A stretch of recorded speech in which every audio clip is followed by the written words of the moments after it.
వెండి తెరపై వందల కోట్ల పారితోషికం అందుకుంటూ బాక్సాఫీస్ వద్ద కలెక్షన్ల సునామీ సృష్టించిన తలపతి విజయ్ ఇప్పుడు ప్రజాసేవలో తనదైన ముద్ర వేసేందుకు సిద్ధమయ్యాడు. తమిళ సినీ సామ్రాజ్యంలో సూపర్ స్టార్ గా వెలిగిన విజయ్ నిన్న ముఖ్యమంత్రిగా ప్రమాణ స్వీకారం చేసి తమిళనాడు రాజకీయ చరిత్రలో సరికొత్త అధ్యాయాన్ని లిఖించాడు.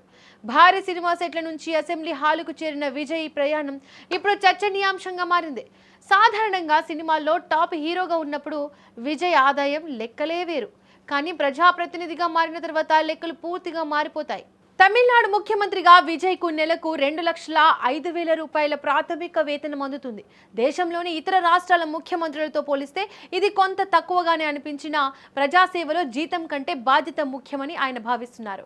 ఈ ప్రాథమిక వేతనంతో పాటు ఎమ్మెల్యేగా లభించే నియోజకవర్గ భత్యం, దినసరి భత్యాలు వంటివి అన్ని కలుపుకుంటే విజయ్ నెలకు మొత్తం 2,85,000 రూపాయల వేతనాన్ని తన చేతికి అందుకుంటాడు. అధికారిక పనులు, సమావేశాలకు సంబంధించిన ఖర్చుల కోసం ప్రభుత్వం ఈ అదనపు భత్యాలను చెల్లిస్తుంది. జీతం పక్కన పెడితే రాష్ట్ర ముఖ్యమంత్రి హోదాలో విజయ్ కు అత్యున్నత స్థాయి అధికారిక సౌకర్యాలు లభిస్తాయి. చెన్నైలోని అత్యంత విలాసవంతమైన ప్రాంతంలో ప్రభుత్వం ఆయనకు ఒక భారీ అధికారిక నివాసాన్ని కేటాయించింది.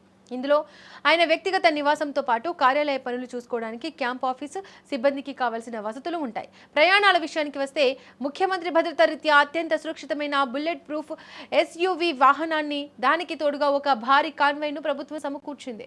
రాష్ట్రంలో ఎక్కడ పర్యటించినా లేదా దేశవ్యాప్తంగా అధికారిక పర్యటనలకు వెళ్లినా విమాన, రైలు ప్రయాణ ఖర్చులన్నీ ప్రభుత్వమే భరిస్తోంది. అంతేకాదు ఆయన ఎక్కడికి వెళ్లినా స్టేట్ గెస్ట్ హోదాలో విలాసవంతమైన బస ఏర్పాట్లు కూడా ఉంటాయి. ముఖ్యంగా భద్రత విషయంలో విజయ్ కు ఇప్పుడు Z+ కేటగిరీ రక్షణ ఉంటుంది. దాదాపుగా 30 మందికి పైగా ఎలైట్ కమాండోలు, ప్రత్యేక పోలీసు బలగాలు నిరంతరం ఆయన చుట్టూ రక్షణ కవచంలా నిలుస్తారు. ప్రజల్లోకి వెళ్లేటప్పుడు ఎటువంటి అవాంఛనీయ సంఘటనలు జరగకుండా ప్రభుత్వం పక్కా ప్లాన్ తో ఈ భద్రతను ఏర్పాటు చేసింది. ఒకవేళ భవిష్యత్తులో ఆయన పదవి విరమణ చేసినా మాజీ ముఖ్యమంత్రిగా గౌరవప్రదమైన పెన్షన్, వైద్య సదుపాయాలు, ఉచిత ప్రయాణ సౌకర్యాలు జీవితాంతం ఉంటాయి. వెండి తెరపై విజేతగా నిలిచిన విజయ్ ఇప్పుడు పాలకుడిగా సామాన్యుల జీవితాల్లో ఎలాంటి మార్పులు తెస్తాడో వేచి చూడాల్సిందే.